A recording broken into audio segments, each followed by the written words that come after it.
जवळेकडलग येथे वनविभागाची मोठी कारवाई. आठवडाभरात दुसरा बिबट्या जेरबंद. नमस्कार, संगमनेर लाईव्हमध्ये आपले स्वागत. आता बातमी सविस्तर पाहू. संगमनेर तालुक्यातील जवळेकडलग परिसरात गेल्या काही दिवसांपासून दहशतीचे वातावरण आहे. गुरुवारी मध्यरात्री खाटेकर वस्तीवर लावलेल्या पिंजऱ्यात एक बिबट्या अडकला असून यामुळे ग्रामस्थांनी सुटकेचा निश्वास टाकला आहे. काही दिवसांपूर्वी येथे चिमुकल्या सिद्धेशचा बिबट्याच्या हल्ल्यात दुर्दैवी मृत्यू झाला होता. या घटनेमुळे संपूर्ण तालुक्यात संतापाची लाट उसळली होती.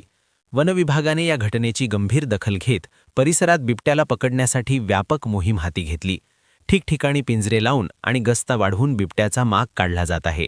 वनविभागाने खाटेकर वस्तीवर लावलेल्या पिंजऱ्यात बिबट्याला आकर्षित करण्यासाठी बोकड ठेवला होता.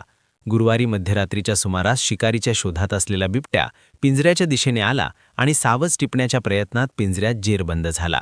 सकाळी ही बाब उघडकीस येताच परिसरातील नागरिकांनी बिबट्याला पाहण्यासाठी मोठी गर्दी केली होती.